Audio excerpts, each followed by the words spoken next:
lahat ng sandali ay kailangang magtagal.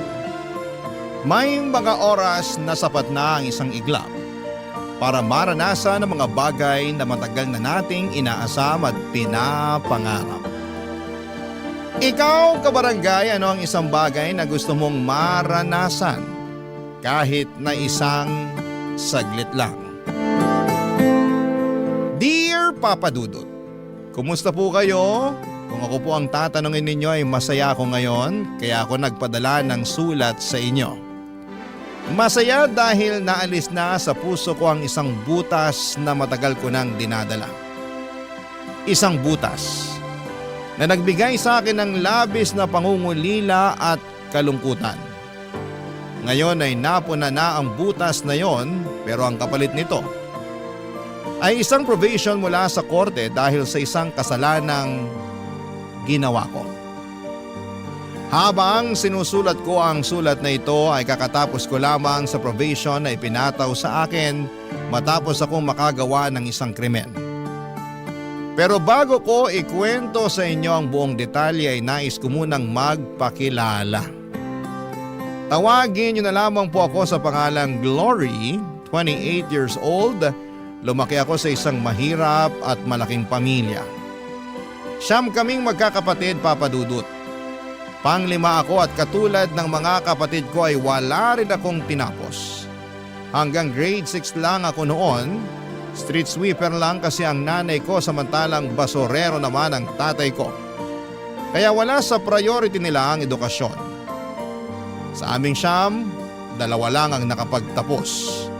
Ang panganay na anak na maaga ring nagkapamilya at ang pangalawang anak na kinalimutan na kami simula noong nagkaroon siya ng maayos na buhay. At para makatulong sa mga magulang ay naging taga-silbi ako sa isang karinderya.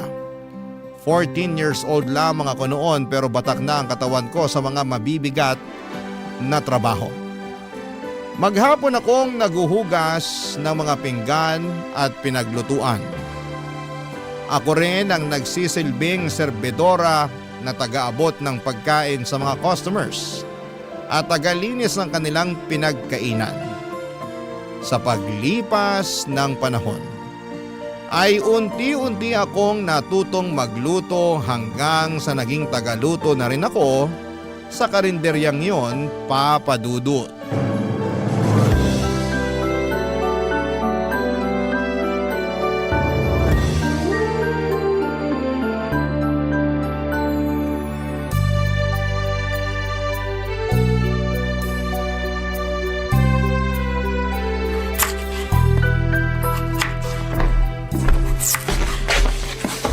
Oh, Ate Linda, maaga ka ngayon ah. Maaga ako nagising eh. Wala naman ako magawa sa bahay kaya dumiretso na ako rito para makasimula na sa trabaho. Mukha ngang marami ka nang natapos. Ano bang kailangan mo? Ituloy mo na lang nahiwain yung baboy pang Bicol Express. Nasimulan ko na yan. Okay, sige. Mabuti ka pa, nakatulog ng maayos. Samantalang ako, 2 oras lang yata tulog ko eh. Bakit naman? 10:00 ba namang umuwi si tatay? Lasing na lasing. Nagkalat na naman? As usual. Ako na naman yung naglinis sa bahay tapos pagkatapos nun, kakapikit ko pa lang, nag-alarm na yung cellphone ko.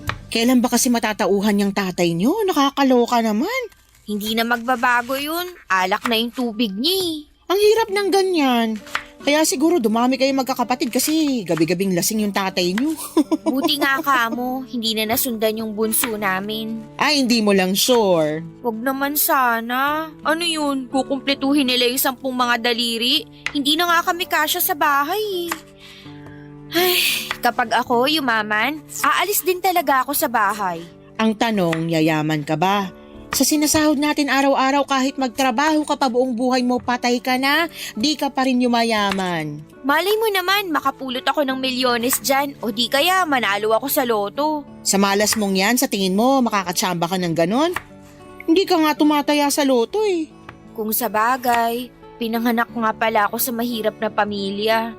Nagkaroon pa ako ng tatay na lasinggero tapos binigyan ako ng 8 kapatid. Paano pa kami makakaahon sa hirap niyan?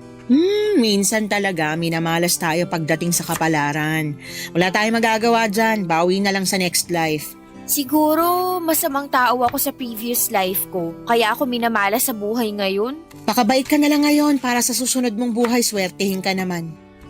Ay, sarap sana kung may maipagyayabang din ako sa buhay, no? Ano kaya feeling ng mga may graduation photo at diploma na nakadisplay sa bahay? Walang silbi ang diploma na yan kung hirap ka naman maghanap ng trabaho.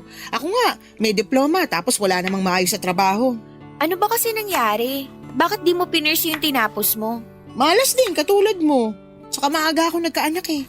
Kung ano yung available na trabaho, yun na lang ang pinasok ko. Minsan din talaga, tayo rin may kasalanan ng sitwasyon natin eh. Katulad mo, maagang nagkaanak. Wala naman akong pagsisisi sa nangyari. Ang mahalaga, may asawa ako na mahal ako at anak na mahal ko. Kahit maghirap pa ako sa kakatrabaho para sa kanila, wala kang maririnig na reklamo sa akin. Kaya ikaw, kung ano man yung mga pangarap mo, subukan mong tuparin kahit gaano pa yan ka-imposible. Sana nga pala rin din ako. Gusto kong matry yung nakaupo lang sa opisina habang naka-aircon tapos papasok ako na may bitbit na kape. Gusto kong magsuot ng mga branded na damit. Gusto kong magpatayo ng sariling bahay para sa mga kapatid ko. Gusto kong makapunta sa ibang bansa. Basta, ang dami kong pangarap na sana maibigay sa akin balang araw. Alam ko na, may naisip akong solusyon para maranasan mo yung mga bagay na yan. Ano? Humanap ka ng afam! Sira ulo ka. Gusto mo makaahon sa kahirapan, di ba? Afam ang sagot dyan. Ay nako, ewan ko sa'yo. Parang pangarap din yan na mahirap din abutin eh. Wala namang magkakagusto sa akin sa itsura kong to. Ay, ate ko, ibang taste ng mga foreigner. Hindi mo lang alam, ikaw pala yung hinahanap nila. In my dreams, magluto na nga tayo. Uunahin ko na yung Bicol Express. Sige. Ako nang titira sa adobong kangkong tsaka sinigang. Marami akong pangarap sa buhay noon, Papa Dudut. Marami akong gustong maranasan. Marami akong gustong makamit at marami akong gustong mabago sa buhay ko. Pero alam ko noon na hanggang pangarap na lamang ang mga bagay na yon dahil kung magiging realistic ako, kahit araw-arawin ko pa ang pagtatrabaho ay hindi ko pa rin maaabot ang mga imposibleng pangarap na yon. Tuwing umuuwi ako sa bahay at nakikita ko ang estado ng pamilya namin, ay lagi akong napanghihinaan ng loob. Wala na talaga kaming pag-asang magbago. Dahil maliban sa batugan ang mga lalaki kong kapatid. Ang mga mas bata pa kesa sa akin ay never nakatapak sa paaralan. Gumagawa naman sila ng paraan para magkapera. Kapag maganda ang panahon ay nanlilimos sila sa mga matataong lugar. Minsan ay nangangalakal din sila ng basura o di kaya naman ay sila ang inuutusan sa lugar namin kapag may nangangailangan ng tulong. Ang karaniwang kapalit nito ay pera o di kaya'y pagkain. Normal na para sa amin ang ganong buhay kaya nasanay na rin kaming mangarap ng mga bagay na makatotohanan at abot kamay lamang. Maging ang mga kapatid ko ay parang tinanggap na lamang na hanggang doon na lamang talaga ang buhay namin, Papa Dudut. Pero iba ako. Gusto kong tuparin ang mga pangarap ko kahit na parang imposible pa itong mangyari. Ako lang kasi mismo ang makakatulong sa sarili ko dahil wala akong gagawin ay walang magbabago sa buhay ko. Alam kong wala na akong ibang aasahan pa maliban na lamang sa sarili ko. Kaya naman ginawa ko ang lahat para magbago ang takbo ng buhay ko. Kahit na magsimula lang ito sa maliit na hakbang, Papa Dudut.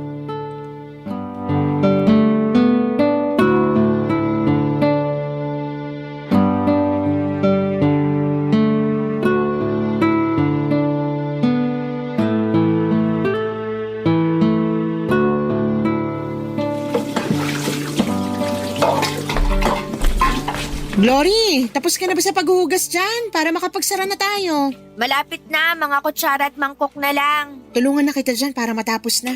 Gusto ko nang umuwi eh. Naantok na ako. Sige, ikaw na lang magbanlaw ng mga to. Ilang taong ka na ba ulit? 18, bakit? Ayaw mo ba mag-aral ulit? Bata ka pa eh. Sayang naman kung hindi mo may pagpapatuloy yung pag-aaral mo. Sa ganitong edad, itabi mo ako sa mga grade 7, baka mapagkamalan pa nila akong teacher. Hindi, pwede ka mag-TESDA. Total 18 ka na. Pasok ka na sa criteria. Marunong ka namang magluto. Magkukari ka. May NC2 na yun. Pwede mong magamit para makapag-abroad. Wala talaga akong pambayad sa pag-aaral, puti. Libre ang TESDA, ano ka ba? Anong libre? Walang libre sa edukasyon ngayon.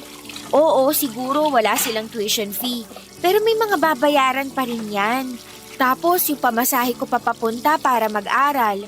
Kung titigil ako sa trabaho, saan ako kukuha ng allowance? Pag-ipunan mo o di kaya magpatulong ka sa mga kapatid mo nakapagtapos. Di ba may dalawa kang kapatid na nakagraduate ng college? Meron, pero yung isa may sarili ng pamilya. Ayoko namang pahirapan pa yung buhay ng kapatid kong yun kasi pati naman sila naghihirap din eh. Yung isa naman, hindi ko alam. Wala na kaming balita sa kanya. Ano ba kasi nangyari sa kapatid mong yon? Ay nako, ate, sobrang lala. Hindi ko makakalimutan yung moment na yun sa buhay ko kasi first time na may lumaban kay tatay noon. Ikwento mo sa akin dali. Ganito kasi yun. Di ba alam mo naman si tatay? Ang gusto nun, dapat laging siya ang nasusunod. Lahat ng salita niya, tama. Walang mali sa kanya. Kapag kumontra ka, basag ang bungo mo. Okay, tapos? Eto na nga. Napagtapos nila si ate. Nakahanap naman siya agad ng trabaho. Siyempre, happy-happy na si tatay kasi ramdam na namin yung konting pag-angat sa buhay namin. May masasarap na pagkain na kami noon. Tapos si ate yung nagbabayad ng mga bayarin. Para bang nabawasan na yung trabaho nila kasi nandiyan na si ate na katulong nila. Aha, tuloy mo lang, nakikinig ako. Tapos isang araw, biglang umuwi si ate na may dalang balita. Buntis siya. Nagalit tatay mo? Oo naman, galit na galit. Sampal yung inabot ng ate ko. Hindi pa nga raw nababayaran ni ate yung mga sakripisyo nila tapos magpapabuntis na agad siya. Dismayado si tatay nun. Grabe naman! Nagalit yun kasi alam niyang mawawala na yung ATM nila. Wala na silang mapagkukuhaan ng pera. Medyo naiintindihan ko rin naman yung pinanggagalingan ni tatay. Siyempre, umaasa silang si ate na ang magiging katuwang nila sa mga gastusin. Tapos bigla siyang nagpabuntis. Di katulad din ni kuya na maaga siyang magkakapamilya. Ibig sabihin, yung dalawang napagtapos nila, walang naging ambag sa buhay nila. Ang hirap nun. Yung ikaw yung pressured kasi pinagtapos ka sa pag-aaral. Nag-i-expect sila na may kapalit yung mga bagay na yun na kung tutuusin, hindi naman dapat ganun. Siyempre, pinaglaban ni ate yung sarili niya. Sawa na raw siya sa mga pananakit ni tatay. At hindi raw lahat ng credit na kina tatay kasi marami ring sakripisyo si ate para matapos niyang pag-aaral niya. Marami siyang sideline na pinasok. Naging working student siya. O, tapos ano nangyari sa kapatid mo? O yun, pinalayas siya ni tatay. Simula noon, hindi na namin siya nakita. Never na siyang nagparamdam, never na siyang nagpakita. Teka, bakit ganun yung ginawa sa ate mo samantalang yung panganay nyo na mas naunang nagkapamilya, hindi naman pinalayas? Lalaki kasi yung panganay namin. Para kay tatay, okay lang daw yun. Pero kapag kaming mga babae na yung nabuntis, iba yung tingin niya dun. Grabing double standards niya na. May favoritism eh. Hirap ng ganyan. Kaya kung ako sa'yo, mag-aral ka na lang para kapag nakapagtapos ka, makakahanap ka ng mas magandang trabaho. Makakabukod ka sa abusado mong tatay. Papadudod sa bahay namin si tatay ang batas. Lahat ay kailangang sumunod sa gusto niya kahit pa mali ito. Kung hindi kami susunod ay bugbog lang ang mapapala namin mula sa kanya. Siya ang dahilan kung bakit naging matatakotin ako sa maraming bagay. Makarinig lang ako ng malalakas na ingay katulad ng kalderong nahulog o di kaya'y pintong padabog na sinarado ay bumibilis agad ang tibok ng puso ko. Ganon po kasi lagi sa bahay noong bata pa lamang ako. Parang may exorcist sa bahay namin kapag nagwawala si tatay. Lumilipad ang mga gamit namin. Noong bata ako kapag gano'n ang nangyayari ay natatakot lamang ako habang umiiyak sa takot. Noong tumanda ako kapag alam naming uuwi na naman ng bahay si tatay ng lasing ay lumalabas muna ako para makapagpahangin. Saka na lang ako uuwi kapag tulog na siya. Walang laban ang nanay namin kay tatay, Papa Dudut. Siya ang karaniwang punching bag ni tatay noon kapag galit siya. Kung bakit siya galit dahil hindi raw niya magawa ng maayos ang trabaho niya bilang padre de pamilya.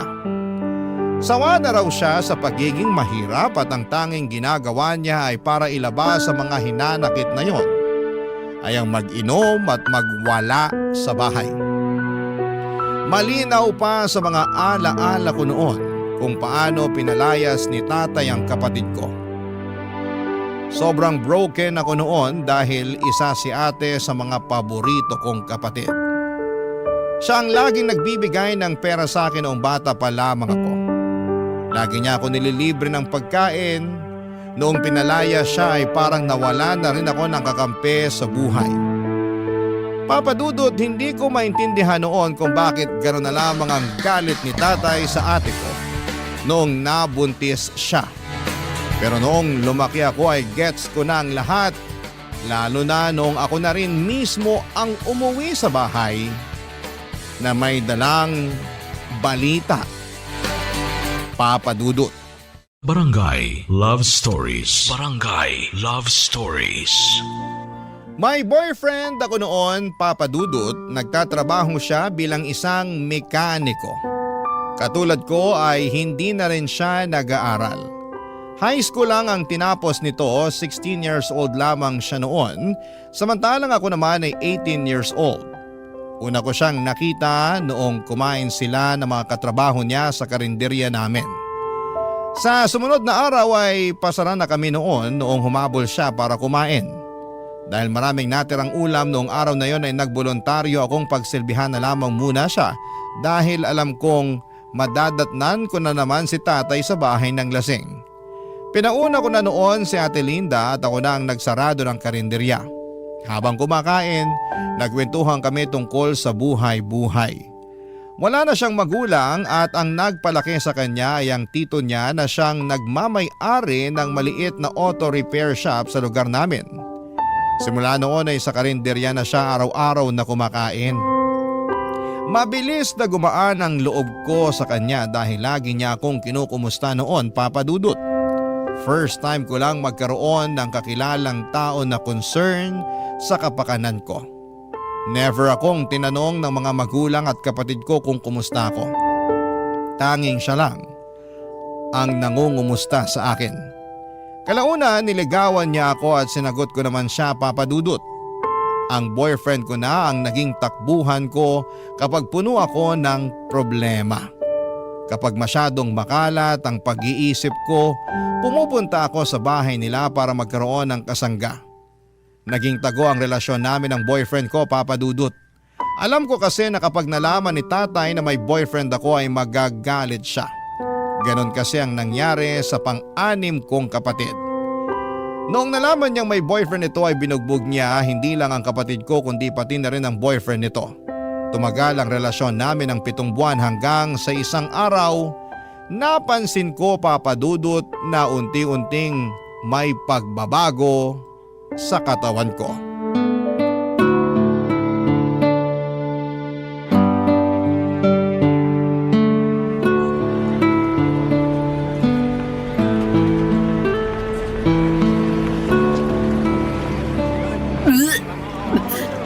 Hoy, ayos ka lang. Oo, nasusuka lang ako sa amoy ng patis. Ang tagal mo na nagtatrabaho dito. Ngayon ka pa masusuka sa amoy ng patis? Tsaka patis lang yan. Ewan ko ba, bigla na lang naging sensitive yung pang-amoy ko. Yung mga malalakas ang amoy, bagoong, pabango, pati amoy ng sigarilyo. Kapag nakakaamoy ako noon, bigla na lang sumasama pakiramdam ko. Kailan nagsimula ito? Halos isang buwan na rin siguro. Ano pang nararamdaman mo maliban sa pagiging sensitive ng pang-amoy mo? Lagi akong pagod tsaka mabilis mahilo, lalo na sa umaga. Hindi kaya buntis ka? Ha? Hindi ah. Bakit naman ako mabubuntis? Morning sickness yung nararamdaman mo. Sintomas yan kapag buntis ang isang tao. Ganyan ako nung nagbuntis ako eh. Ate, wag mo akong tinatakot ng ganyan. Hindi kita tinatakot, seryoso ako. Na-try mo na bang mag-pregnancy test? Hindi. Hindi ko alam kung paano yun eh. Subukan mo para malaman natin kung ba't ka nagkakaganyan. O di kaya, magpunta ka sa health center. Magpa-check up ka doon, libre lang yun. Natatakot ako. Paano kung buntis nga ako? Kung buntis ka, wala tayong magagawa. Kagagawan mo yan eh. Sabi ko naman sa'yo, mag-ingat ka. Maingat naman ako. Talaga ba? Magkakaganyan ka ba kung nag-iingat ka? Ay naku, Glory, ang bata mo pa para magkaroon ng anak. 19 ka pa lang, di ba? Paano mo bubuhayin yung anak mo na yan? Hindi yun yung problema ko kundi si tatay. Baka mapatay ako noon kapag nalaman niyang buntis ako. Ikaw naman kasi. Alam mo naman na sobrang stricto ng tatay mo. Aware ka na nga sa mga consequence tapos ganyan pa ginawa mo. Hindi ko naman to ginusto eh. Hindi mo ginusto o baka hindi mo lang inaasahan? Kasi magkaiba yon. Alam mo, Glory, lahat ng mga desisyong ginagawa natin sa buhay may kaakibat na bunga yan. Nagkaroon ka ng boyfriend, ginawa nyo kung ano man yung ginawa nyo. Ngayon, yan ang bunga. Tapos anong kahihinat na pagbubuntis mo? Magagalit sa'yo yung tatay mo. Tapos ano? Palalayasin ka rin tulad ng ginawa niya sa ate mo. Sinasabi ko pa naman sa sarili ko na hindi ko gagawin yung ginawa ni ate. Paano ko niyan ngayon? Natatakot ako, Ate Linda.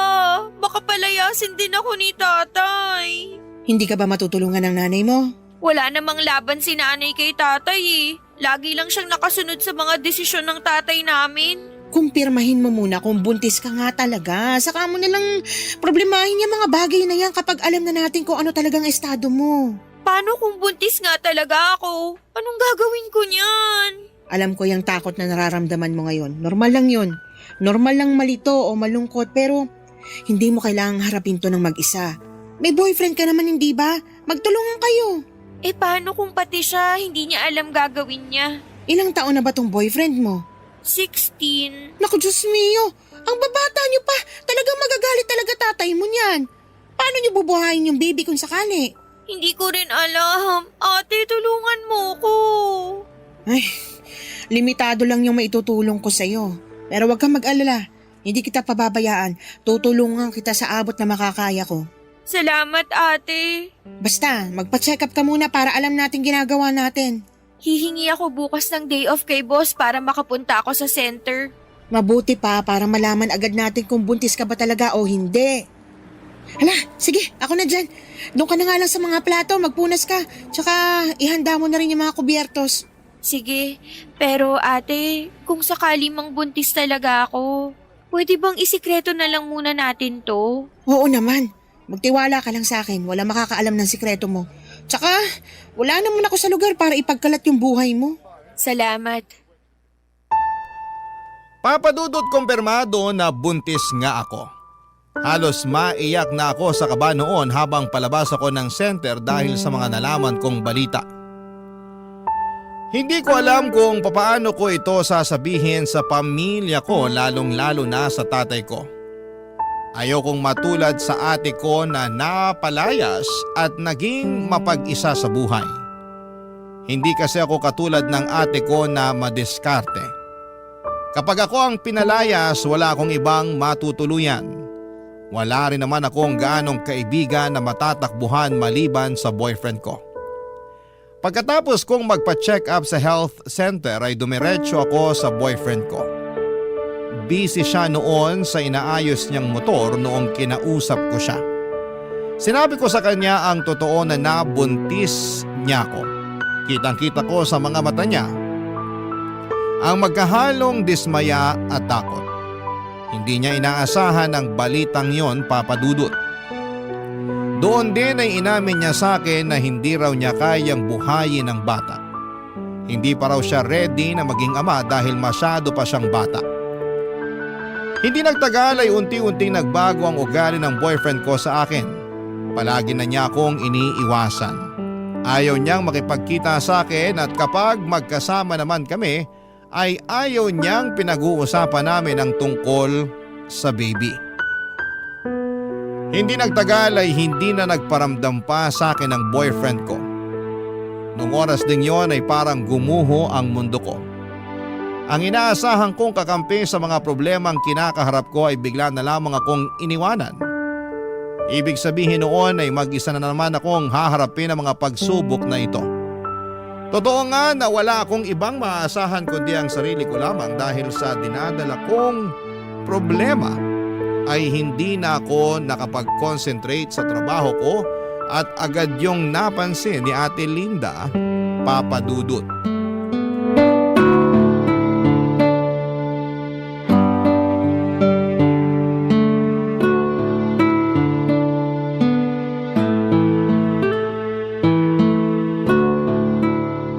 Hoy, Glory!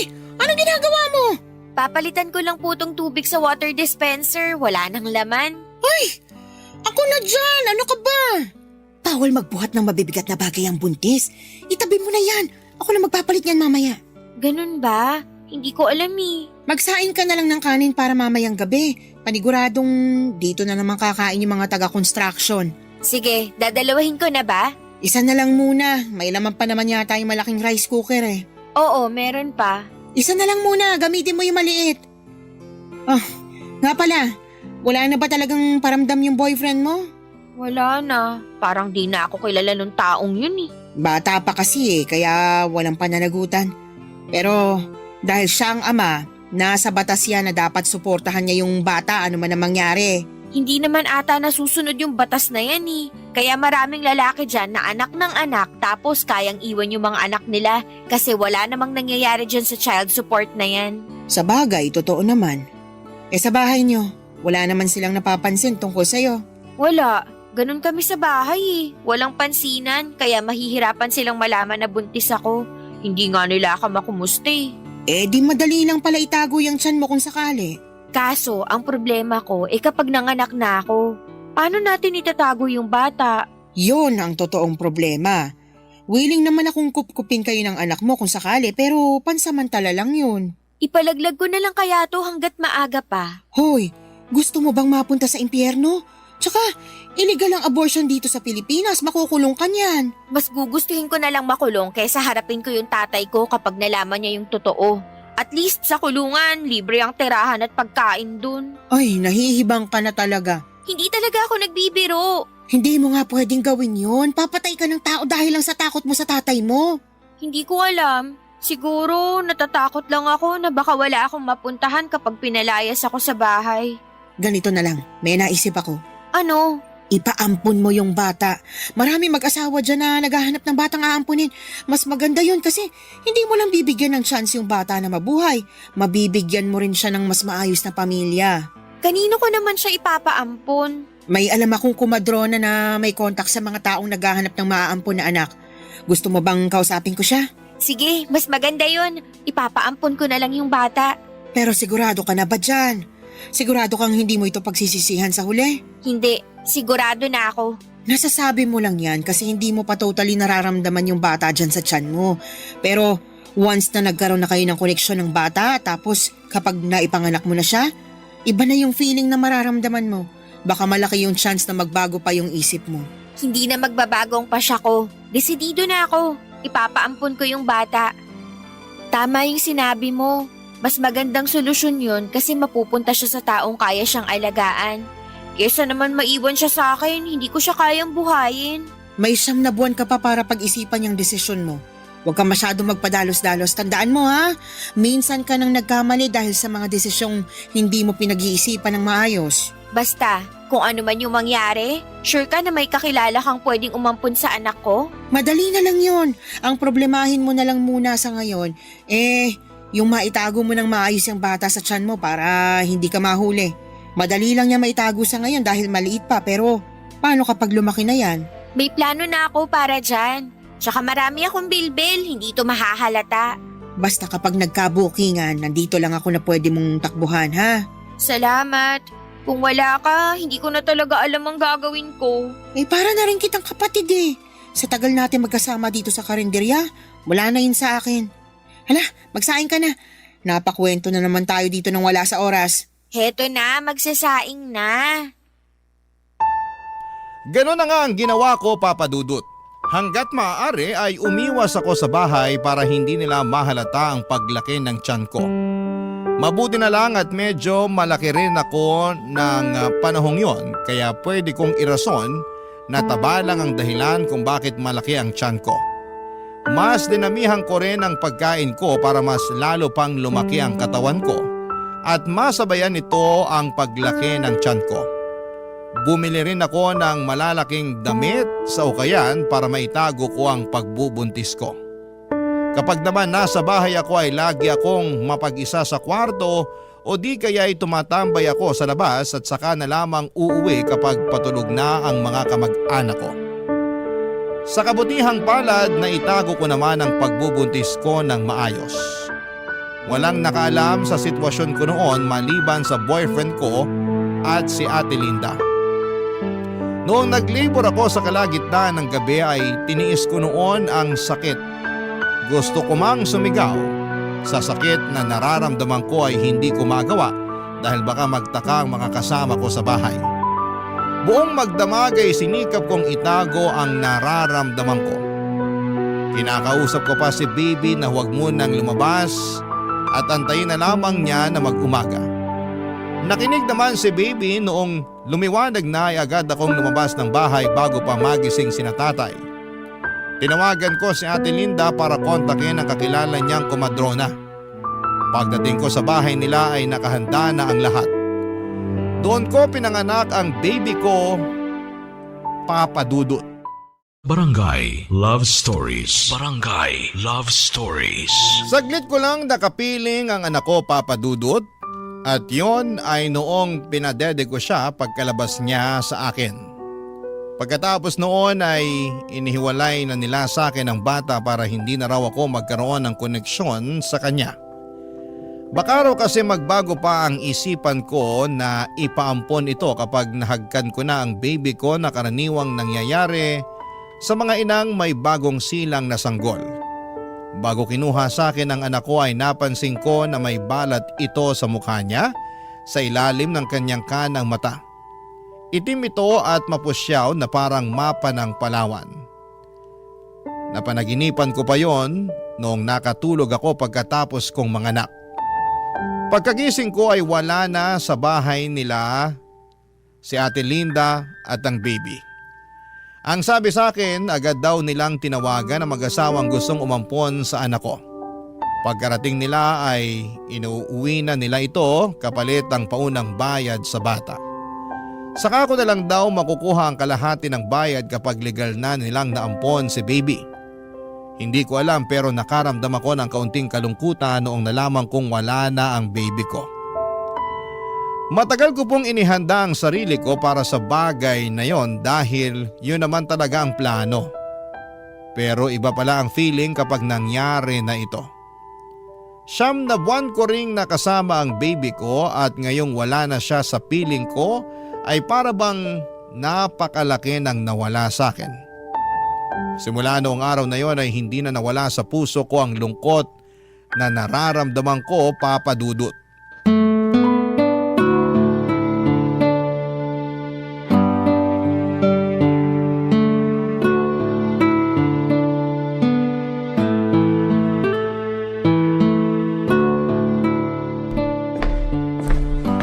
Hoy, lalim naman ang iniisip mo.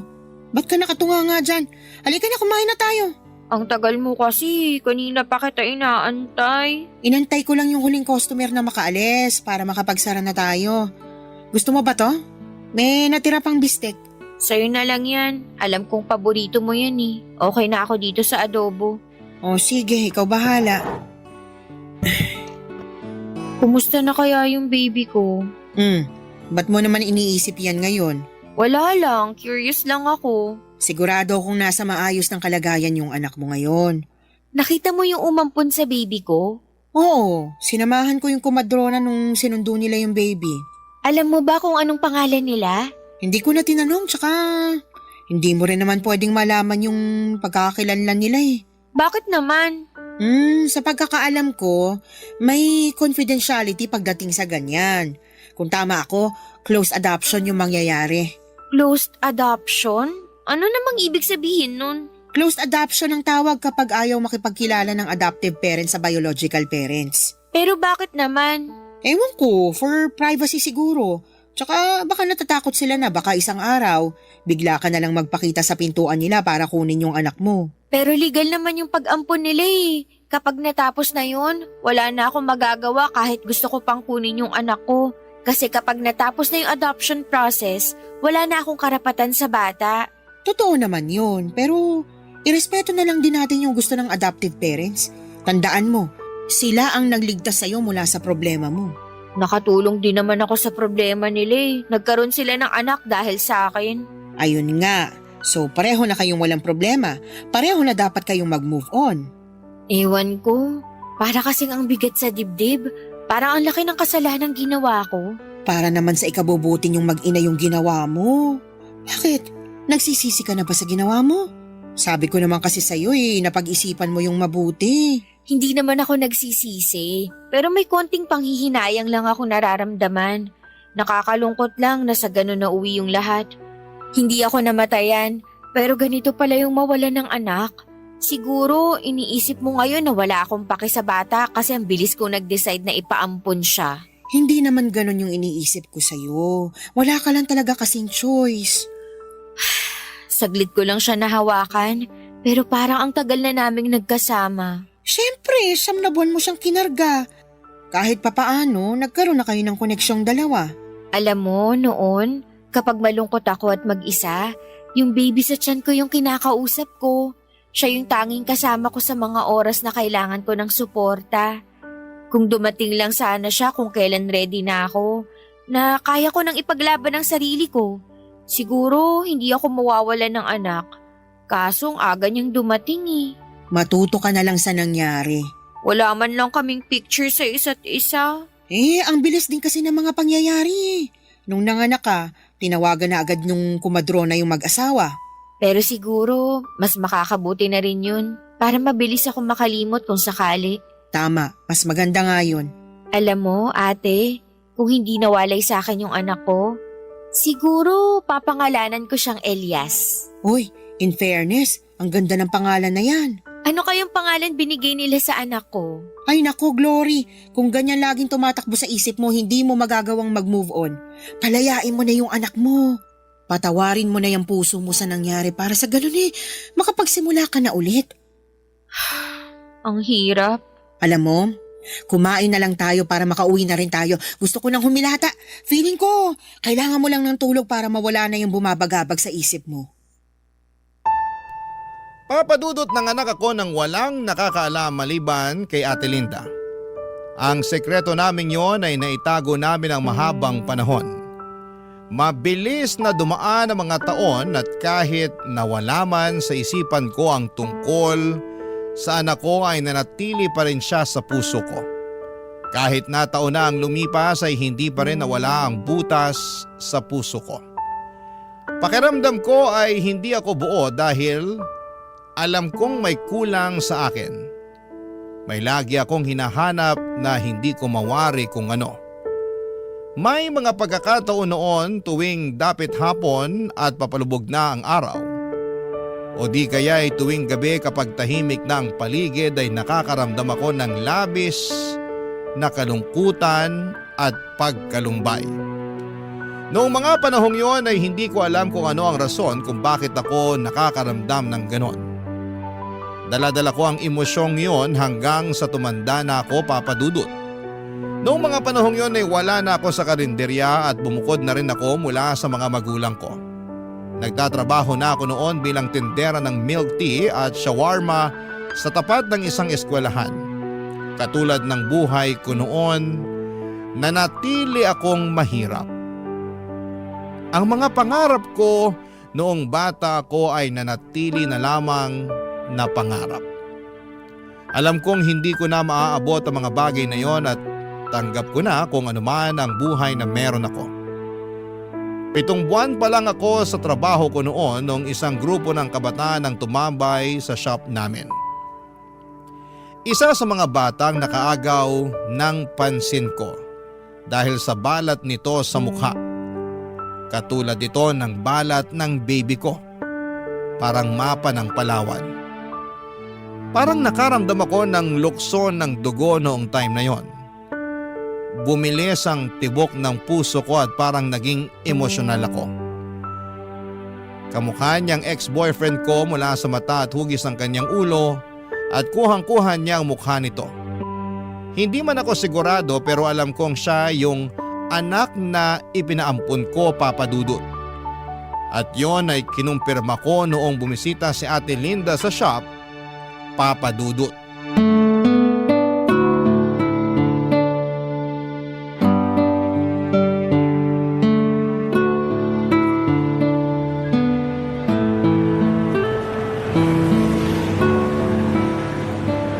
Kumusta naman ang babaita? Oh my gosh, Ate Linda! Long time no see! Anong ginagawa mo rito? Gusto ko lang matikman yung shawarma nyo. Balita ko, mabili raw yan eh.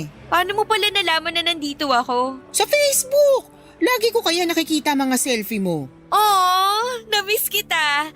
Wait lang, igagawa kita ng bestseller namin dito. Libre kita.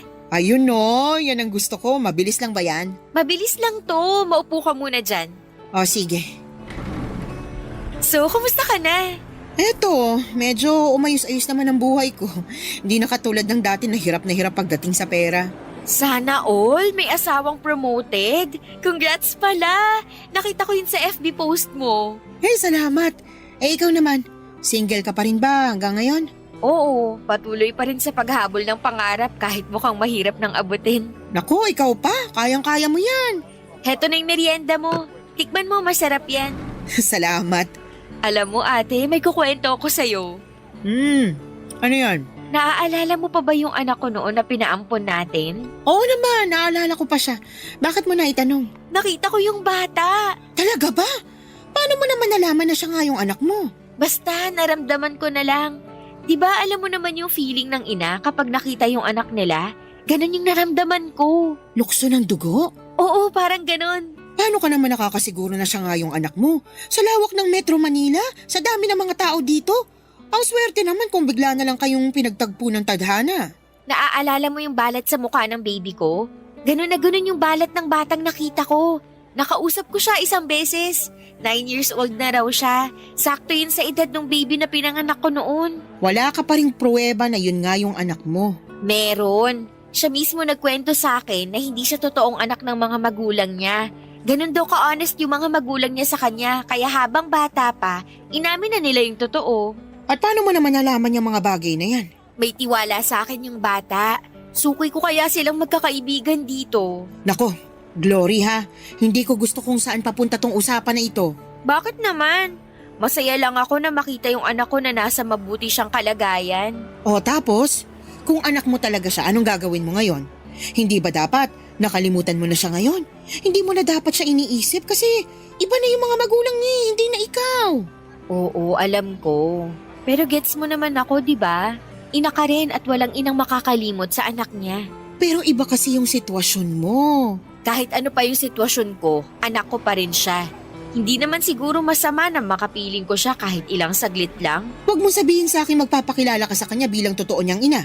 Hindi, syempre hindi ko naman gagawin yun. Pero parang may rason eh kung bakit kami pinagtagpo. Baka ito na yung chance ko. Chance na ano? Chance na bumawi sa kanya. Kaya hindi ko na palalampasin tong chance na to. Ay, tigilan mo nga ako sa mga chance na yan. Matagal ka nang nawalan ng chance sa anak mo. Huwag ka nang gumawa ng gulo. Ay kung ako sa'yo, kalimutan mo na yung anak mo. Mag-move on ka na, Glory. Ano ibig sabihin ng buntong hiningang yan? Wala. Tama ka.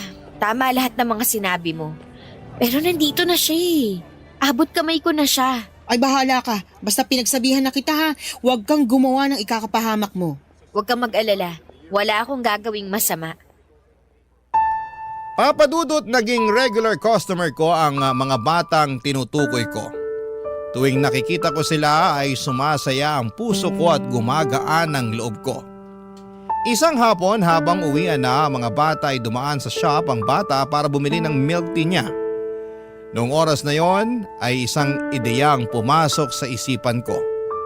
Inimbitahan ko siya na maglaro sa parke at nabanggit kasi niya na never pa siyang nakakapunta sa park dahil sobrang busy ng mga magulang nito para ipasyal siya. Pumayag ang bata na sumama sa akin at iniwan ko ang shop sa katrabaho ko at sumaglit kami sa pinakamalapit na parke. Pagkatapos maglaro ay nagpunta kami sa isang fast food at binili ko siya ng ice cream. Isang bagay na malimit din daw ibigay sa kanya ng mga magulang niya. Halos 3 oras din kaming nagkasama, Papa Dudut, at sa mga oras na yon ay napakasaya ng puso ko. Para bang bigla na lamang nawala ang lungkot na nararamdaman ko. Sa maikling oras ay naranasan kong magpakaina sa anak ko. Pagkatapos ng pagsasama naming dalawa ay binalik ko siya sa eskwelahan nila. Doon ay naabutan namin ang mga magulang ng bata na may kasamang pulis. Binalik ko sa kanila ang bata at nag-explain kung ano ang nangyari. Pinaratangan nila akong kidnapper kahit na nagpakilala ko sa mga magulang ng bata na ako ang totoo niyang ina. Mas naggalit pa sila noong nalaman nila yon, kaya kinasuhan nila ako. Hindi naman gaano mabigat ang parusang ipinataw sa akin dahil first offense ko pa lamang yon at wala namang masamang nangyari sa bata physically and emotionally, ay binigyan lang ako ng probation. Pinagbawalan din akong lumapit sa bata at magpakita sa kanya. Sinunod ko ang lahat ng yon nang walang pag-aalinlangan. Ang mahalaga ay nasubukan kong makasama ang anak ko at nalaman kong nasa mabuti siyang kalagayan at maganda na ang buhay nito. Pagkatapos ng probation ay lumipat ako ng trabaho at tirahan. Nagsimula ulit ako.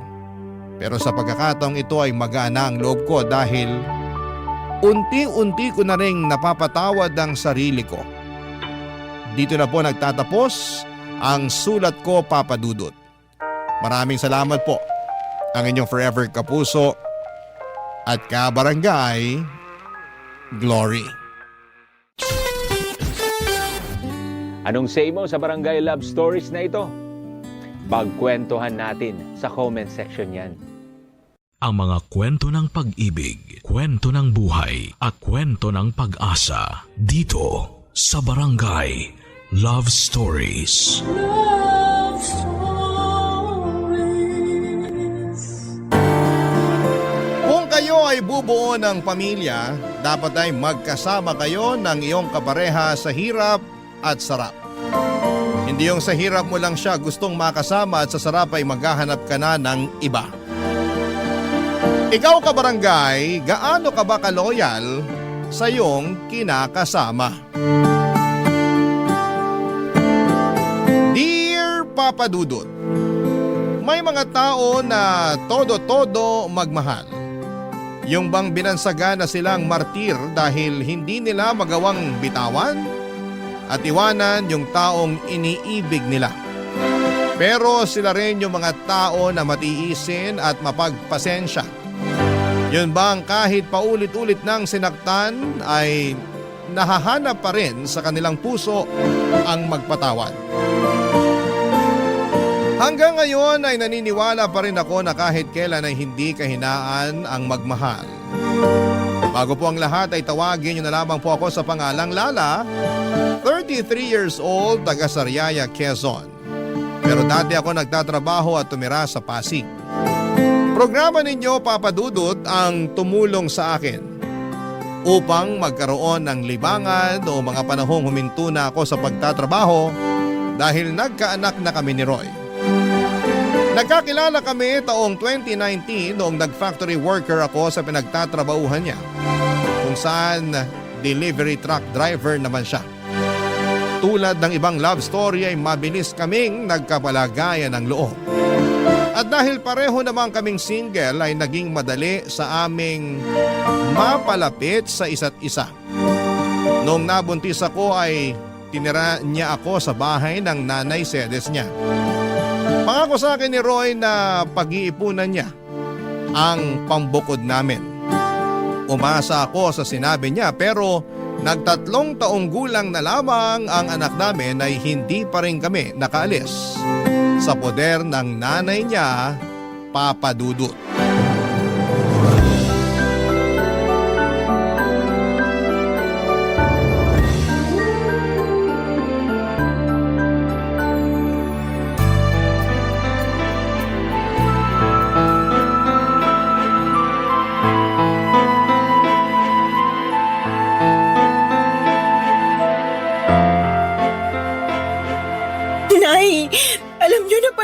babae si Roy pero kinukonsinti niyo pa. Ha? Ano ka konsinti ka dyan? Kilala niyo yung tinutukoy ko. Yung bagong salta na tindera dyan sa malapit na bakery na lagi niyong pinagbibilan ng pandesal. Nakalimutan niyo na siguro na nung isang araw kasama niyo kami ng anak ko na bumili doon tapos kinumusta ng babaeng yun si Roy. Kayo naman kung todo balita sa nangyayari sa kinakasama ko. Para yun lang. Paano mo naman naisip na babae nga yun ni Roy? Paano ko naisip? Siyempre, narinig ko kayo na nirereto siya doon. Bakit ka ba nakikinig sa usapan na may usapan? Huwag niyo na pong ibahin ang usapan. Hey! Oo, sige na. Babae nga ng anak ko yung tindera dun sa bakery. Sinasabi ko na nga ba? Pwede ba? Huwag kang matungal dyan na para kang baka. May ano pang isipin ng mga kapitbahay natin? Isipin na nila kung anong gusto nilang isipin. Wala akong pakialam. Naku, kahit kailan talaga wala kang hiyain, no? Bakit? Kayo ba meron nun? Ano sinabi mo? Bastos ka! Kayo po yung mas bastos. Pag hindi talaga ako nakapagpigil, masasabunutan kita, Lala. Alam mo yung ugali mong ganyan? Yan yung dahilan kung bakit ayaw sa'yo ng anak ko. Kaya di na ako magtataka kung pinagpalit ka niya sa iba. Hindi naman ako magkakaganito kung hindi dahil sa anak nyo. Yan, yung pagiging maingay mo at palingkera yung madalas reklamo ni Roy sa akin. Yan po bang sumbong sa inyo ni Roy? Oo, lagi na lang malungkot yung anak kong yon. Mukhang depressed lagi kasi inaaway mo raw. Hindi totoo yan. Nag-iimbento lang siya. Ay, ginawa mo pa talagang sinungaling ang anak ko. Sinungaling naman po talaga yung anak nyo. Kanino pa ba siya magmamana? Eh di sa inyo rin na nanay niya. Aba, sumusobra ka na talaga, ha? Halika rito, para masabunutan kita. Aray ko, Nay! Nasasaktan po Dapat ako! lang yan sa'yo. Di ba naman masyadong matalin ang dila mo? Ay! Sumusobra ka na talagang babae ka. Kayo po yung sumusobra. Kayo ni Roy. Dapat talaga iwanan ka na ng anak ko eh. Kung tutuusin, wala naman siyang mapapala sa'yo. Paano walang mapapala? Dahil ba wala akong trabaho? Ah! Kawawa naman ang Roy ko. Mag-isang kumakayot para sa inyo ng anak mo. Anak din po ni Roy yung anak ko. Apo nyo rin po, kaya ano po ba pinagsasasabi nyo dyan? Ah, basta! Simula nang dumating kayo sa pamamahay na to, parang bumigat na ang pamumuhay namin. At kasalanan niyo yun. Kayo talaga ang malas sa buhay namin. Kaya huwag ka nang magulat kung isang araw, iwanan ka na ng anak ko. Papadudot, mag-isang anak na lalaki ng biyanang kong babae si Roy, kaya naman mahal na mahal niya ito. Bunso rin ito sa 3 magkakapatid. Ang 2 ate ng kinakasama ko ay may sarili ng pamilya at wala na sa poder ng nanay nila. Laging sinasabi ni Roy na nagdadalawang isip siyang umalis sa bahay nila dahil daw maiiwang mag-isa ang biyanang ko. Pero nahihirapan akong makisama sa ugali ng nanay niya na likas ang pagiging taklesa at pakialamera. Oo, may mga araw na magkasundo kami pero mas lamang pa rin yung hindi kami magkasundo. At kapag nangyayari yon ay mas pinipili ko na lamang na manahimik dahil nga nanay pa rin siya ng kinakasama ko. Pero sa isip ko, Papadudot, ay gusto ko pa rin bumukod kami para magkaroon ako ng peace of mind. Kaya lang nang dahil sa pambababae ni Roy at pangungonsinti ng nanay niya ay bigla akong nakaramdam ng pag-aalinlangan sa dibdib ko. Sa totoo lang ay 2 taon pa lang ang anak namin noon ay napansin ko na ang panlalamig sa akin ng kinakasama ko. Siyempre bilang babae ay meron tayong instinct na baka may iba na siyang kinakalokohan. Inoobserbahan ko lang si Roy dahil ayoko ma-stress masyado sa kanya. Magaling ang mister ko, kumbaga sa kriminal ay marunong siyang magtago ng mga ebidensya. Pero wala namang lihim na hindi nabubunyag at nadagdagan lang ang sama ng loob ko sa pangungonsinti ng nanay niya. Kaya nga hindi ko na napigilang sumabog ng araw na yon at manibugho, Papadudot.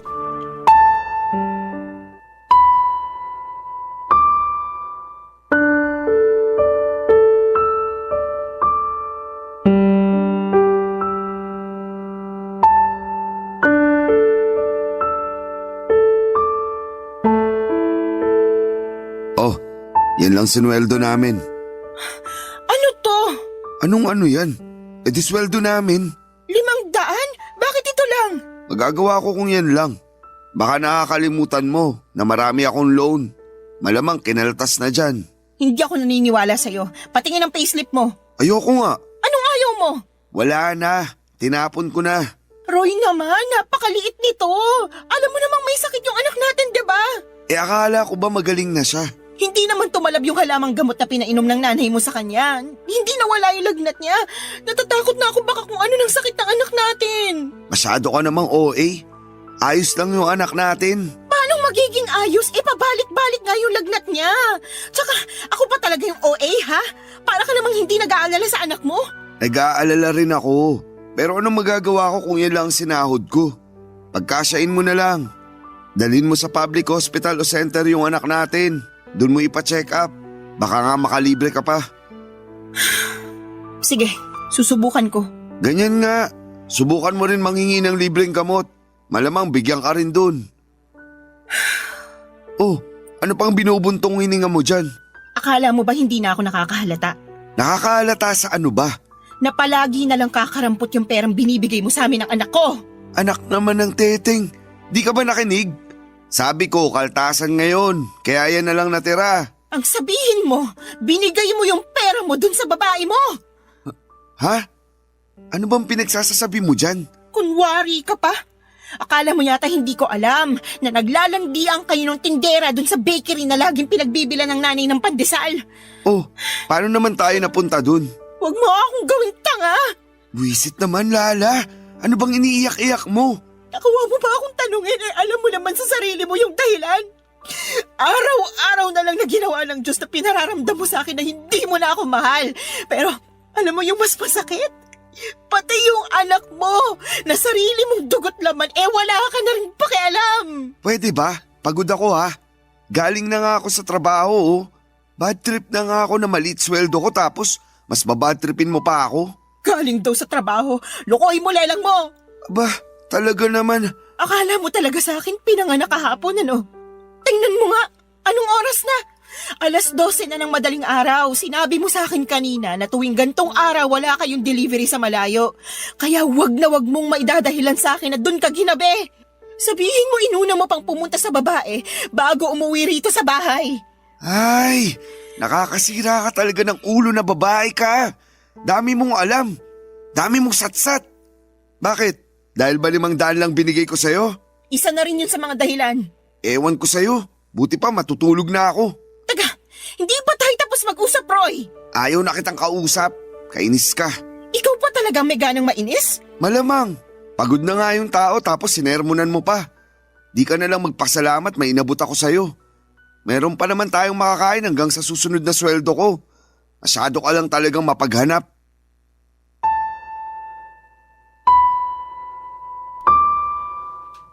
Papadudot kahit na hindi aminin ni Roy na may iba siyang babae ay ramdam ko na meron talaga.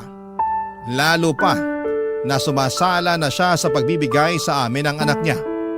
Ang totoo ay hindi yon ang unang pagkakataon na kulang ang perang ibinibigay sa akin ni Roy. Maraming beses na pero ewan ko ba sa sarili ko kung bakit mas pinili kong manahimik ng mga panahong yon.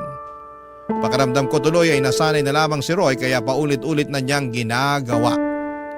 Ewan ko rin kung bakit kahit na sinabi na ng nanay niya sa akin na babae niya yung tindera sa bakery na malapit sa amin, ay gusto ko pa rin na manggaling kay Roy ang pag-amin. Bagay na hindi naman niya ginawa, Papadudot. Sobrang sakit sa dibdib nang naging pagtatalo namin ng gabing yon. Hindi ko rin naman siya pinatulog kahit nagsabi na siyang pagod na siya. Dahil gusto ko siyang umamin sa akin na may babae nga siya. Kaya naman lumabas na lamang siya sa kwarto at narinig kong nagsumbong siya sa nanay niya, Papadudot.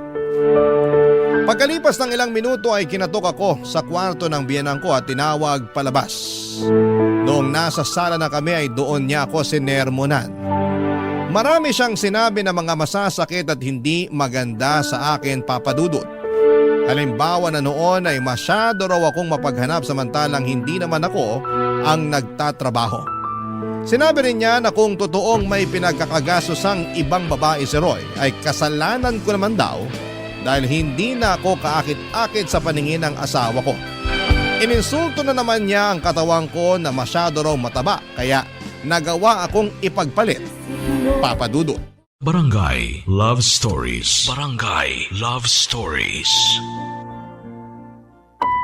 Papa Dudut, akala ko ay kaya kong patawarin si Roy sa pambababae niya. Ang akala ko ay magagawa kong magpakamartir alang-alang sa binuo naming pamilya. Ang akala ko ay kaya kong isantabi na may kahati kami sa kanya pero hindi pala. Nasusuka ako sa isiping may sinisiping siyang iba bukod sa akin at nagagalit ako dahil wala siyang pakialam sa amin ng anak niya. Paulit-ulit niya akong tinatarantado. Alam din ng mga dati naming katrabaho at malapit kong kaibigan sa factory ang pagiging malapit ni Roy sa mga babae. Since hindi na ako nagtatrabaho doon ay silang nagbabalita sa akin kapag may kinakalokohang babae ang kinakasama ko. Ilang beses na rin nila akong ni-real talk na hiwalayan ko na si Roy. Pero hindi ko pa kaya. Dahil nga sa ayokong masira ang pamilya namin. Bukod doon ay ayoko ring lumaking walang kinikilalang tatay ang aming anak, Papa Dudut.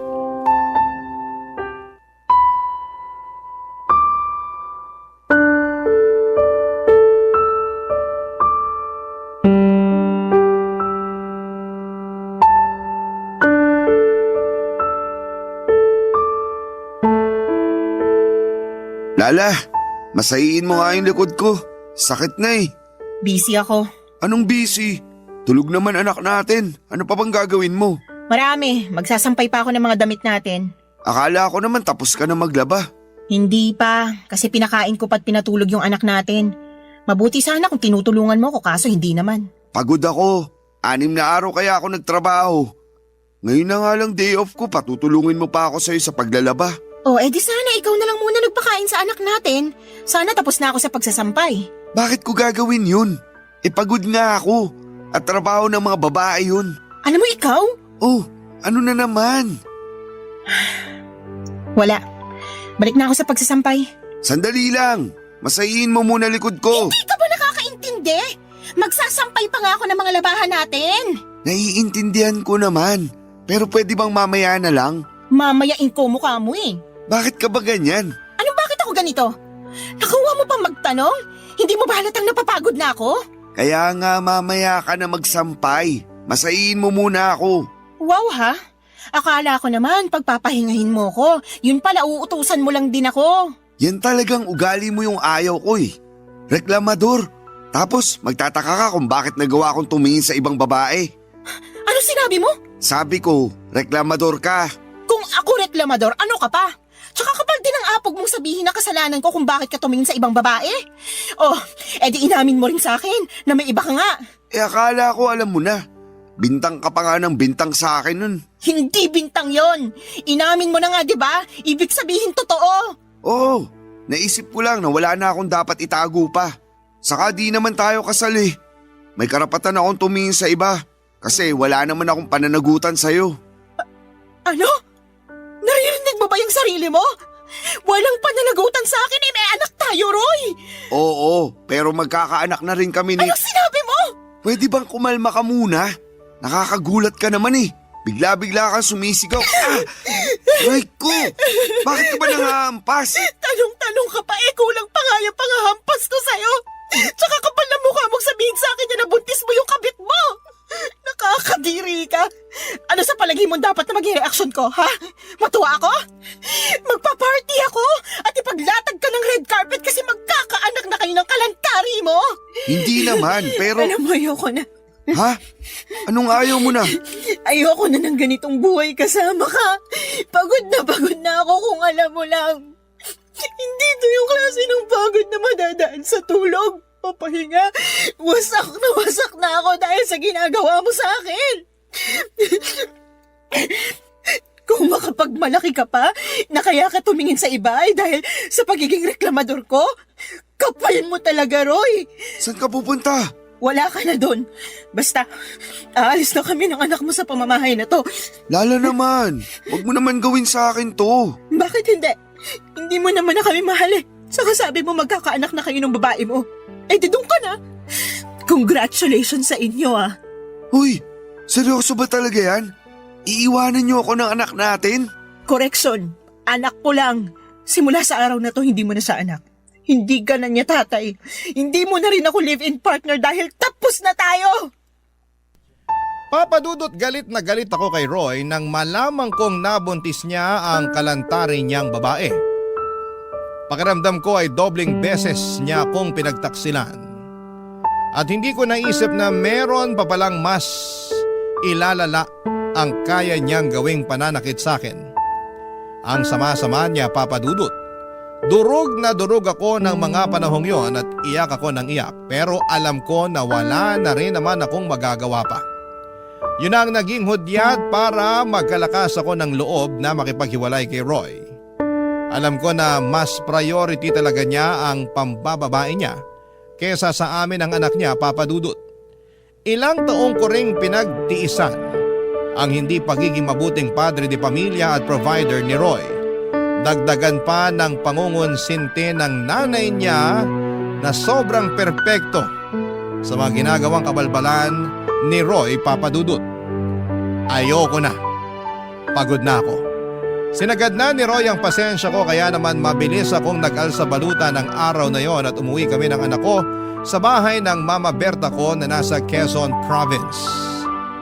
Buti na lamang kahit paano ay may naitabi akong perang pamasahe pero kinapos pa rin yon.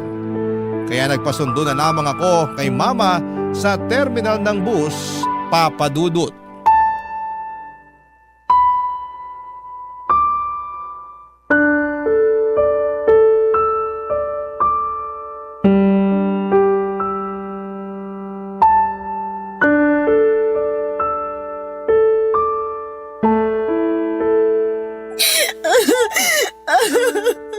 Kung hindi pa naman tinamaan ng lintik yung Roy na yan. Halika, samahan mo ako sa kanila dun sa Pasig. Puputulin ko yung pagkalalaki niya. Wag na po. Saka ayoko na rin pong bumalik sa kanila. Pwes, ako ang babalik para maipaghiganti kita. Hindi na po kailangan. Ayoko na po ng gulo. Ewan ko, hindi ako mapakali. Gusto kitang ipaghiganti. Sobrang sama ng ginawa ng Roy na yun sa'yo, nak. Tapos pati nanay niya kinukonsinti siya. Apa talaga naman? Opo, inahayaan niya pang babae yung anak niya. Pinalalabas na kasalanan ko kasi marami raw akong pagkukulang. Babalatan ko sila ng buhay mag-ina eh. Kailan pa nila ginagawa yun sa'yo? Matagal ko na pong nararamdaman na may babae si Roy. Pero nito lang sa umamin at ang masahol pa, nabuntis na raw niya. Matagal na pala pero tiniis mo lang. Ayoko lang kasing masirang pamilya namin eh. Ayokong mawalan ng tatay ang anak ko. Mas mabuti pang lumaki na walang kinikilalang tatay yung anak mo. Kesa meron nga pero nuknuka naman ang katarantaduhan. Buti naman natauhan ka na, Lala. Kaya nga po. Mali ko lang kasi pinatagal ko pa. Hinayaan ko dahil umaasa ako na sa huli. Kami pa rin ang anak niya yung pipiliin niya. Hindi niya kayo deserve ng anak mo. Kaya tama lang na iniwan mo ng lalaking yon. Magsama sila ng babae niya. Pero kung may pagkakataon lang talaga, gusto ko siyang bigyan ng kaliwat kanang sampal at sisikmuraan ko rin para magtanda. Pag nakasali nanay niya, papangahan ko. Manaman eh. O bakit? Magaling kaya ako manuntok? Alam ko po, pero hindi na kailangan. Sabi ko nga po, ayoko na bumalik sa kanila. Karma na lang po bahala na maghiganti para sa amin ng anak ko. Sa bagay, naniniwala pa naman ako dyan sa karma. Yung bang kapag gumawa ka ng masama, doble o triple na masamang karma rin babalik sa'yo?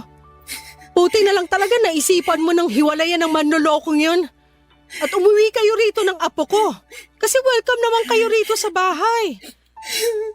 Salamat, Ma. At sorry din dahil ang tanga-tanga ko. Dapat noon ko pa ginawa na makipaghiwalay kay Roy. Hindi na sana ako nasaktan ng gusto. Hayaan mo na. Nangyari na eh. Tsaka sabi mo ayaw mo namang masirang pamilya nyo. Ayaw mong mawalan ng tatay yung anak nyo. Ibig sabihin, Nilaban mo. Pero si Roy talaga yung may diferensya rito. Kulang yata sa bakuna yung taong yun eh. Pareho sila ng nanay niya may pagkasintu-sinturin. Pag naligaw talaga yun dito sa Quezon, makakatikim yun sa akin ng suntok sa muka. Paawat na po kayo. Hindi ko lang matanggap na ginano nilang kaisa-isang anak ko. Yun ay kinagagalit ko. Sana naiintindihan mo. Wala namang magulang na naghahangad na masaktan ng iba mga anak nila. Naiintindihan ko po kayo. Kaya lang bilang anak, ayoko naman na mapahamak kayo sa kagustuhan yung maipaghiganti ako laban sa kanila sakaling mag-cross ulit yung landas namin. Pero sana, wag na talaga kahit kailan. Sana nga. Naniniwala naman ako sa iyo na kaya mong itaguyod ang anak mo eh. Kakayanin ko po. Oo naman. Malakas ka. Matapang kang babae. Ako kaya nanay mo. Tsaka nandito lang kami ng tatay mo para tulungan kang bumangon. Papadudot mabait si Mama at ang kinakasama niya na tinuring ko na rin parang tunay na ama dahil hinayaan nila kami ng anak ko na magstay sa bahay nila. Matagal na panahon na rin simula nang umalis ako sa Sariaya para hanapin ang kapalaran ko sa Maynila. Doon ako nakapagtrabaho at nakapagrenta ng maliit na apartment bago ko nakilala si Roy. Wala akong kapatid at wala rin namang anak ang mama ko sa tatay-tatayan ko at tanging pagtitinda lamang ng mga gulay at prutas sa may tabing kalsada ang pinagkakabalahan nila. Kaya naman masayang-masaya sila dahil umuwi kami ng anak ko. Sa paglipas ng mga araw ay sinabi ko sa sarili ko na gusto ko na lang mag-focus sa pag-move on kay Roy at intindihin ang anak ko. Kaya nga kahit masakit, mahirap at nakakatakot ay sinimulan kong umusad. Butit nandyan ang mama ko na handang umalalay sa akin at sa loob nga lang ng isang buwan ay unti-unti ko nang naibabalik ang dati kong pagkatao na sinira at winasak ng dati kong kinakasama, Papa Dudut. Barangay Love Stories. Barangay Love Stories. Papa Dudut, mabilis na lumipas ang 2 buwan. Masasabi ko na gumanda na ang disposisyon ko sa buhay at oo, nandun pa rin yung kirot at panghihinayang para sa pangarap kong pamilya na kasama si Roy. Pero iniisip ko na lamang na baka hindi talaga kami ang tinadhana para sa isa't isa. Saka sabi rin ni Mama, mas mabuti na maghiwalay kami kesa habang buhay akong mag-suffer na kasama siya. Feeling ko kasi ay mamamatay talaga ako sa konsumisyon sa dati kong kinakasama, Papa Dudut. Bukod sa pag-aalaga sa anak ko ay tumutulong ako kina Mama at Papa sa pagtitinda. Masaya ako dahil nagkaroon ako ng bagong pag-asa sa buhay matapos ng pinagdaanan kong kabiguan. At kapag naiisip ko ang karanasan kong yon, ay natatawa na lamang ako sa sarili ko dahil hinayaan kong mamalagi ako ng matagal sa ganong klase ng sitwasyon. Pero sa bagay, nagmahal lang naman ako at kahit kailan ay hindi yon kahinaan o kasalanan. Kaya lang isang araw ay nakatanggap ako ng tawag sa cellphone mula sa isang unknown number. Hindi ko na sana sasagutin pero nasagot ko pa rin, Papa Dudut. Ganon na lamang ang gulat ko nang ang nanay ng dati kong kinakasama na si Roy ang nasa kabilang linya. Binalita niya sa akin na may sakit daw ang anak niya at kailangan nito ng tulong at pag-aalaga ko. Pinababalik nila ako sa bahay nila sa Pasig pero hindi ako pumayag, Papa Dudut. Binabaan ko ng cellphone ang nanay ni Roy at makaraan lang ang 3 araw ay gulat na gulat ako nang pumunta siya sa bahay namin sa Sariaya, Quezon.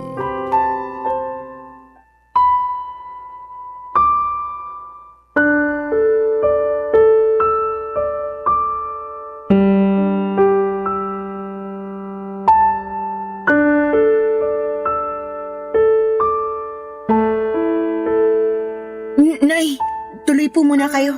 Kala ko hindi mo na ako papapasukin dito sa bahay niyo. Tagal mo akong tinitignan sa harap ng pinto eh. Pasensya na po, nagulat lang ako. Siguro hindi mo akalain na makikita kita, no? Gano'n na nga po. Maupo po muna kayo. Ikukuha ko kayo ng juice. Ay, hindi na kailangan. Wala rin naman akong planong magtagal pa rito sa bahay nyo. Lala, may bisita ka pala? Ay ma, kayo pala. Ikaw ang nanay ni Lala? Oo. Eh ikaw, sino ka? Ako si Sedes, nanay ni Roy. Roy? Yung manloloko? Hinay-hinay ka sa pananalita mo tungkol sa anak ko, ha? Ikaw ang maghinay-hinay. Baka nakakalimutan mo nasa pamamahay kita. Ay, talaga naman. Lala, pagsabihan mo nga yung nanay mo, sabihin mo, matutong rumispeto. Opo. Wow! Ako pa pala ang walang respeto rito, Sedes. Baka nakakalimutan mong ikaw at ang magaling mong anak ang hindi rumispeto sa anak kong si Lala. Akala mo ba hindi ko alam ang panloloko ng anak mo sa anak ko? At pati na rin pangungunsinti mo sa kalokohan ng Roy na yon. Ha? Ano sinasabi mo? Ma, huwag niyo na pong awayin si Nanay Sedes. Ano wag gawain na isa tong malakas ang loob pumarito sa bahay natin? Ano bang ginagawa mo rito, ha? Ano? Ito kasing anak mo si Lala. Kausap ko lang nung nakaraan sa cellphone. Pero binabaan ako ng tawag. Buti na lang alam ng anak ko kung saan yung bahay nyo. Kaya pumunta na ako. O bakit ka pumunta rito? Gusto ko lang pabalikin si Lala sa bahay namin. Kailangan siya ng anak ko. Ano ka mo? Tama ba yung narinig ko? Oo! Di pa naman siguro mahina ang pandinig mo, no? Hindi pa. At malakas pa rin ako manuntok. Mama naman, huwag niyo na pong patulan si Nanay Sedes. Eh nakakapiton yung matandang yan eh. Lakas na loob pumunta rito sabihin bumalik ka na rin sa kanila? Aba sinuswerte lang? Nay, diba? Sinabi ko na po na ayoko nang bumalik sa bahay niyo. Ayoko nang makita si Roy. Tapos na kami simula nang mabuntis niya yung babae niya. Nandun na tayo, pero may sakit yung anak ko. Kailangan ka niya. Hindi po akong kailangan niya. Doktor ang kailangan niya kung may sakit siya. Tumpak! Pambihira naman, no, Lala? Hindi ka ba talaga mapapakiusapan? Hinahanap ka nga ng anak ko. Ang gusto niya, alagaan mo siya. Parang wala kayong pinagsamahan ng anak ko, ah. Bakit ako? Nasaan yung babaeng nabuntis niya? Doon siya magpaalaga, hindi sa akin. Tungkol sa bagay na yan, wala na. Hiwalay na sila matapos makuna ng babae. Kaya nga nagkasakit si Roy kasi nagluluksa siya sa namatay niyang anak. Oh, di ba? Ang bilis ng karma talaga. Ma, please, wag na po kayo magsalita dyan. Kaya ko na to. Sorry po, Nay Sedes. Pero hindi ako tagapag-alaga ng anak niyo. Oo, nakakalungkot yun nangyari sa baby nila ng babae niya. Pero labas na po ako doon. Hiwalay na kami ni Roy, tapos na kami. Wala na rin akong responsibilidad sa kanya. Papadudot galit na galit ang nanay ko na pinaalis ang nanay ni Roy sa bahay namin. Pero syempre naawa pa rin ako sa kanya dahil magulang lang din siya. Na nag-aalala sa kanyang anak, kaya lang ay desidido na akong hindi bumalik sa bahay nila para alagaan ang dati kong kinakasama. Tama na kami ni Roy at hiwalay na kami. At hindi rin naman ganong kadaling kalimutan ang mga ginawa niya sa akin pati na rin ang nanay niya. Sa isip ko ay napaka-unfair nila kasi pag sa hirap ako ang gustong kasama. Pero kapag sa sarap ay iba. Nakakagalit at alam kong hindi ko yon deserve. Kaya nga pinagdasal ko na lamang na sana'y gumaling si Roy sa kanyang karamdaman pero wala na akong plano na bumalik sa buhay niya. Masaya na ako kasama ang anak ko at ang mga tao na totoong nagmamahal at nagpapahalaga sa akin. Mabilis na lumipas sa mga araw at paulit-ulit pa rin akong tinetext ng nanay ni Roy na puntahan ko siya sa bahay nila para alagaan si Roy. Kesyo, hinahanap daw ako ng anak niya pero wala na akong pakialam pa. Kinatagalan ay tumigil na rin si Nanay Sedes sa pagte-text sa akin. Siguro ay nagsawa na din o di kaya ay tinanggap na lamang niya ang desisyon ko. Nagdaan pa ang 1 buwan at lumuwas ako noon sa Pasig para magninang sa binyag ng anak ng dati kong katrabaho. Noong nasa bahay nila kami pagkatapos ng binyagan sa simbahan, nagulat ako kasi nandun si Roy na bigla na lang daw pumunta dahil sigurado raw siya na pupunta ako. At binalita niya sa akin na magaling na siya sa sakit niyang pulmonya, papadudot.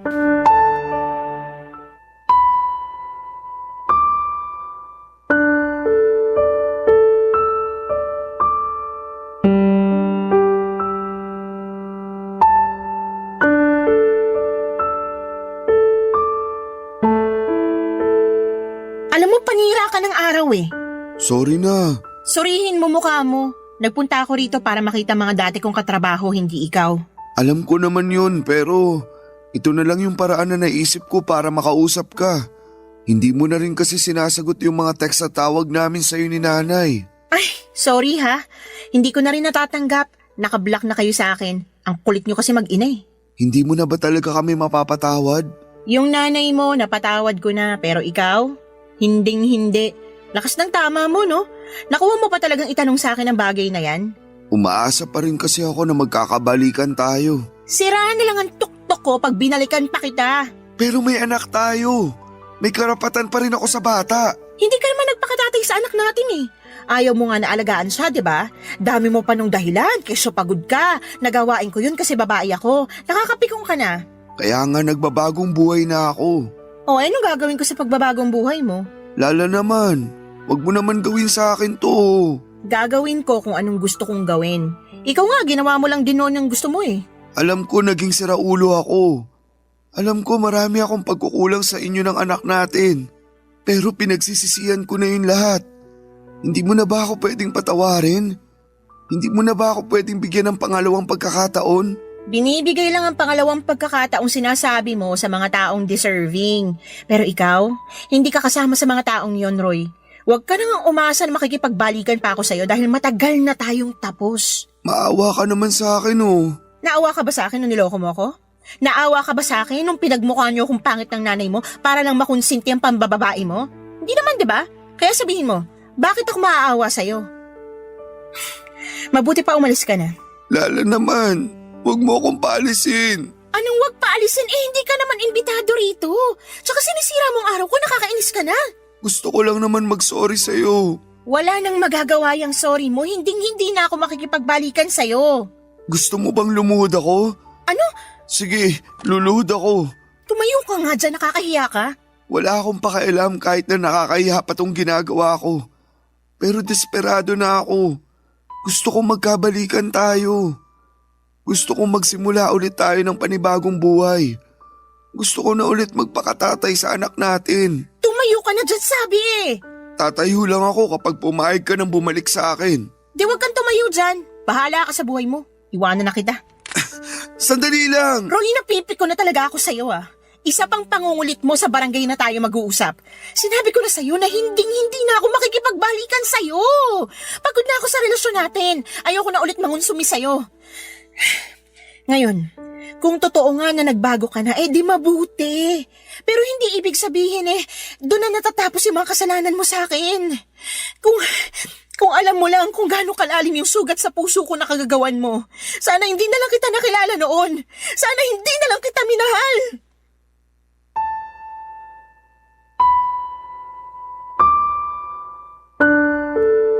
Papadudot, kitang-kita ko ang matinding lungkot sa mga mata ni Roy nang marinig ang mga sinabi ko. Pero wala na akong pakialam pa. Tinalikuran ko na siya at bumalik sa bahay ng katrabaho ko. Nakita ko naman na umalis na rin siya kaya kahit papaano ay napanatag na ako. Kaya lang ay aminado ako na hindi ko na na-enjoy ang araw na yon dahil sa pag-eksena ng dati kong kinakasama. Bukod doon ay nanginginig pa ang katawang ko sa engkwentro namin. Pero wala akong pinagsisihan na tinanggihan ko ang pakikipag-ayos niya sa akin. Kung noong nagkasakit siya ay nagawa ko siyang tiisin. Alam ko sa sarili ko na magagawa ko ulit yon. At hanggang sa kasalukuyan ay masaya ako sa desisyon kong tuluyang makipaghiwalay na sa kanya, Papa Dudut.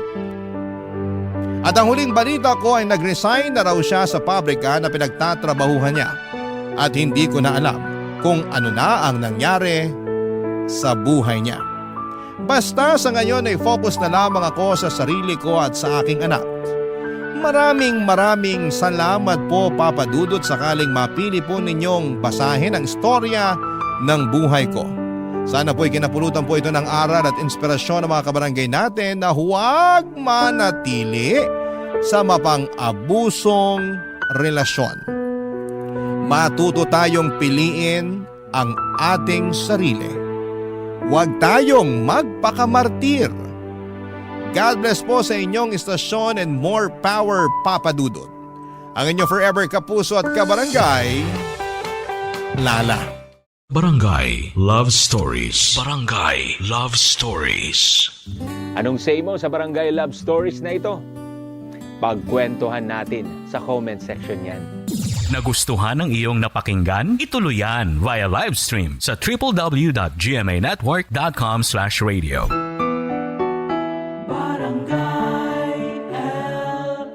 In Mega Manila, 97.1. Forever!